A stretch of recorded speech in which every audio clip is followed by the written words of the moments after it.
வணக்கம். நம்ம சேனலுக்கு தொடர்ந்து ஆதரவளித்துக் கொண்டிருக்கும் நல்ல உள்ளங்களுக்கு நன்றி. சப்ஸ்கிரைப் பண்ணி பார்த்து ஊக்கம் கொடுங்க. ராமர் கோயில் திறப்பு விழா 22ஆம் தேதி. இது ஒரு வரலாற்று சிறப்புமிக்க சாதனை அப்படின்னு யோகி ஆதித்யநாத் சொல்லியிருக்காரு.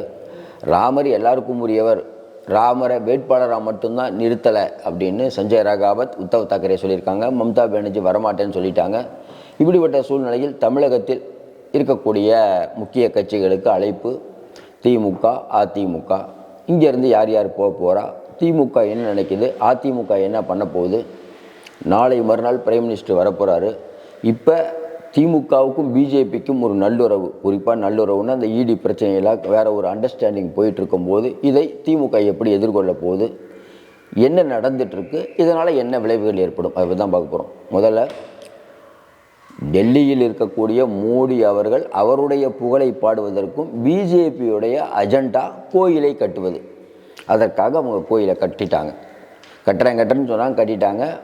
இன்னும் குறிப்பாக மறந்துடக்கூடாது, அந்த இடத்துல ஒரு பள்ளிவாசல் இருந்த இடத்த இடிச்சிட்டு கட்டியிருக்காரு. இதையும் எல்லாரும் கவனத்தில் எடுத்துக்கொள்ள வேண்டும். மதசார்பற்ற நாட்டில் இந்த மாதிரியான விஷயங்கள் என்ன சொல்ல போகிறாங்கன்னு தெரியல. எந்த கோயிலாக இருந்தாலும் இடிப்பது மாபெரும் தவறு. அந்த படுபாதகத்தை அத்வானி அவர்களும் அவங்க கட்சிக்காரங்களாம் முன்னின்று பண்ணாங்கிற வரலாற்று சம்பவத்தை யாரும் மறைக்க முடியாது. அதனால தான் வரலாற்றை மாற்றி அமைக்கணும்னு அமித்ஷா சொல்லிட்டு இருக்காரு. பொறுத்திருந்து பார்ப்போம். இப்படி இருக்கும்போது இந்த கோயிலை கட்டியாச்சு. இன்றைக்கி எனக்கு நீதிமன்றம் சொல்லிடுச்சுன்னு சொல்லிட்டாங்கன்னா, நீதிமன்றத்தை அவங்க ரொம்ப முறையாக மதிக்கக்கூடிய ஒரே கட்சி பிஜேபி தான். பாருங்கள், கட்டிட்டாங்க. இப்போ கட்டி என்ன பண்ண போகிறாங்க, அங்கே விமான நிலையத்தில் ஆரம்பித்து கொஞ்ச நாளாக பார்த்தீங்கன்னா முழுக்க ஃபோக்கஸ் அதுதான். கிட்டத்தட்ட 1500 கோடி மதிப்பிலான திட்டங்களை பிரதமர் 2 நாளைக்கு முன்னாடி போய் அறிவிக்கிறாரு. அந்த ஏர்போர்ட்டில் ஃபுல்லாக ராமர் படமாக வச்சு ஒரு ஏர்போர்ட். அப்போ எல்லோரும் கேட்குறதுக்கு யோசிப்பாங்கல்ல, மதச்சார்பற்ற நாடு அப்படிங்கும்போது கிறிஸ்டின் கோயிலை கட்டி இந்த மாதிரி திறப்பலா பண்ணல, ஒரு பெரிய இஸ்லாமியர்களுக்காக கோயிலுக்கு பெருசாக பண்ணல, நீங்கள் மட்டும் பண்ணிகிட்ருக்கீங்களே, அந்த ஒரு குறைஞ்சபட்ச ஒரு நியாயத்தை நம்ம பிஜேபிகிட்ட எதிர்பார்க்க முடியாது.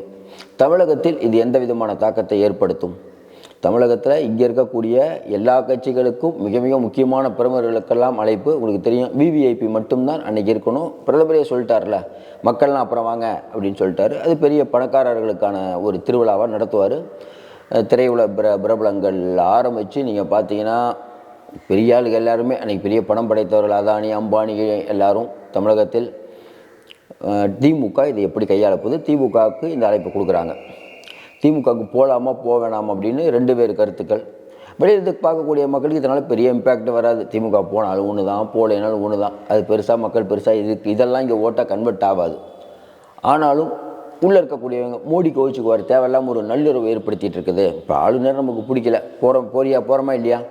ஆளுநர் டீ பார்ட்டி கொடுக்குறாரு, கூப்பிட்டுட்டாரு டீ பார்ட்டிக்கு, போகாமல் இருந்தோமா? நம்ம போனோம்ல.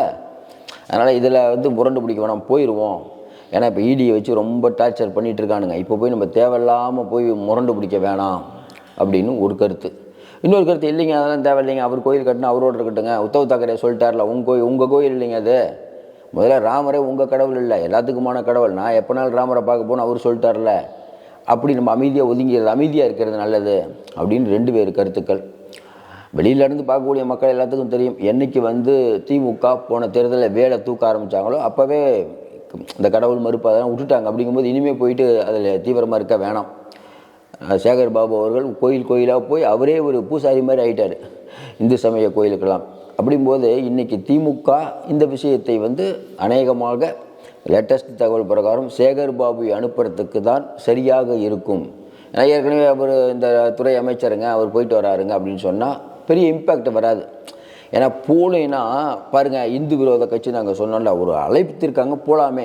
அப்போ என்ன காரணம் சொல்லுவாங்க? அண்ணாமலையிலேருந்து அமித்ஷா வரைக்கும் என்ன காரணம் சொல்லுவாங்கன்னா, திமுக இங்கே இருக்க கோயிலுக்கெல்லாம் பண்ணுறோன்னு சொல்கிறாங்களே, இந்துக்களின் அவதாரமாக இருக்கக்கூடிய ராமர் கோயிலுக்கு ஏன் போகவில்லை அப்படின்னா கேட்கும்போது திமுக 2 பேர் கருத்து இருக்குது. நம்மை பொறுத்தவரையில் அநேகமாக சேகர்பாபு அனுப்பி விட்ருவாங்க. ஏன்னா அவங்க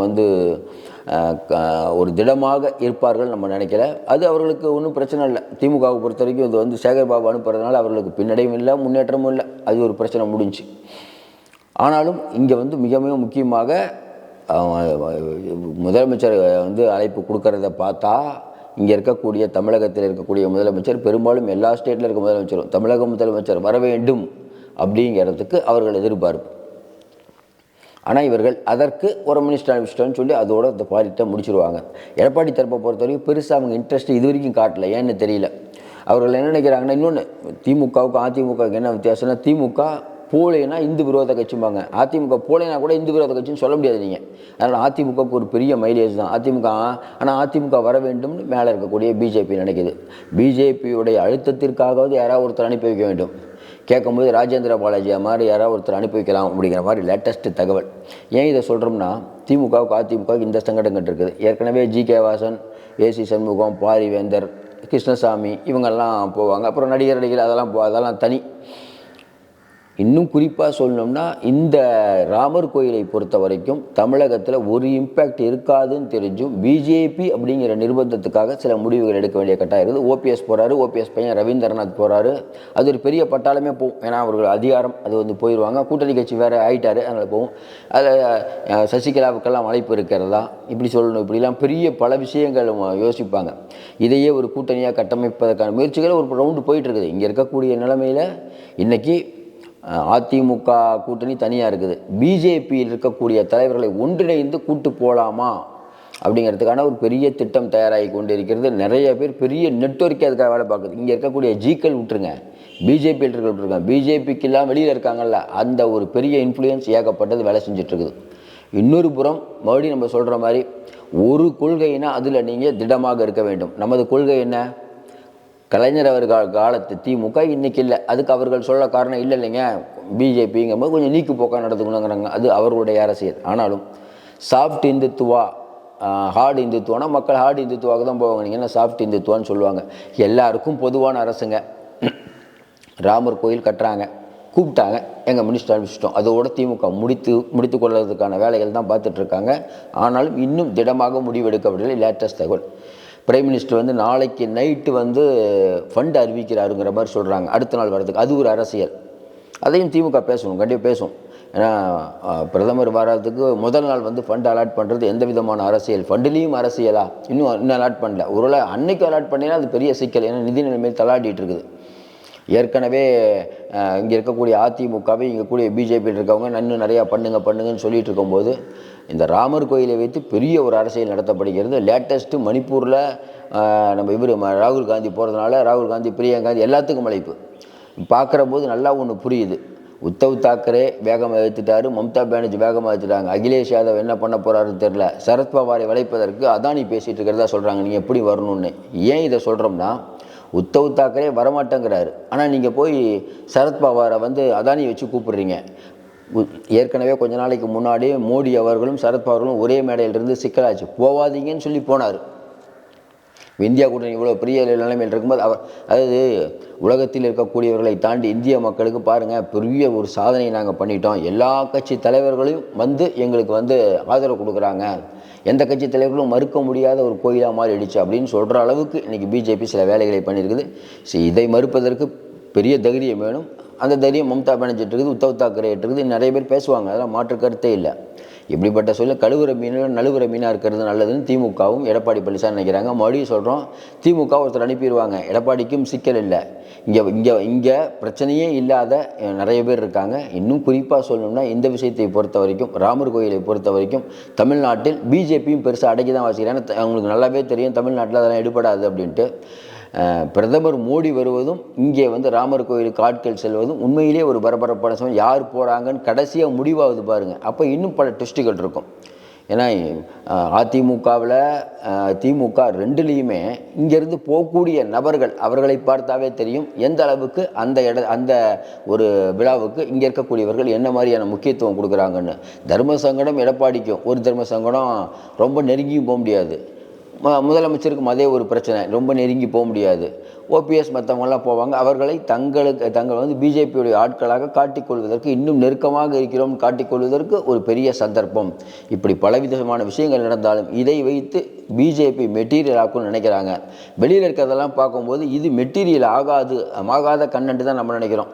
இன்னும் குறிப்பாக ராமர் கோயில் கட்டுறேன், நீங்கள் கட்டிட்டீங்க. இப்போ என்ன யோசிப்பாங்க மக்கள்? அடுத்து எந்த கோயில்? அடுத்து கிருஷ்ணர் கோயில் கட்ட போகிறீங்களா? ஞானபாபி மசூதிங்கிறீங்க, அங்கேயே கட்ட போகிறீங்களா? இன்னொன்று சாதாரணமாக எழக்கூடிய கேள்விகள் இன்னும் நிறையா வரும். உத்தரப்பிரதேசத்தில் 15,000 கோடி நீங்கள் போய் இப்போ கொட்டி முதலீடு பண்ணுறீங்க, அயோத்தியில் போய் பண்ணுறீங்க, அயோத்தியில் விமான நிலையம் அனுப்புறீங்க. இங்கே இருக்கக்கூடிய மதுரை வெங்கடேசன் கேட்டார், தமிழ்நாட்டில் இந்த இடத்துல விமான நிலையம் வேணும்னு, அதெல்லாம் உங்களுக்கு கொடுக்க முடியாதுன்னு கேட்டாங்க. நம்ம தாழ்மையாக என்ன கேட்குறோம்னா, இத்தனாயிரம் கோடி கொடுக்கக்கூடிய தமிழ்நாட்டுக்கு ஏர்போர்ட் இல்லை, கம்மியாக கொடுக்கக்கூடிய உத்தரப்பிரதேசத்துக்கு ஏர்போர்ட் பண்ணுறீங்களே, எந்த நியாயம்? ஒன்று. இன்னொன்று, கோயில் கடவுள் எல்லா இடத்துலையும் இருக்கிறார். ஒரு இடத்துல இவ்வளவு கோடிகள் நீங்கள் செலவு பண்ணி ஒரு கடவுளுக்காக நீங்கள் பண்ணும்போது மற்ற மதத்தினருக்கு யோசிப்பாங்களா, யோசிக்க மாட்டாங்களா? இல்லை அவர்களுக்கும் கோயில் எதாவது கட்ட போகிறீங்களா? உங்களுக்கு திட்டம் என்ன அப்படின்லாம் விளக்க வேண்டிய கட்டாயம் இருக்குது. இதை பிஜேபியிடம் எதிர்க்கக்கூடாது. விடுங்க, காலம் மாறும் அப்படின்னு எதிர்க்கட்சிகள் சொல்கிறாங்களா? நம்பிக்கையோடு இருப்போம். மீண்டும் சந்திப்போம். நன்றி, வணக்கம்.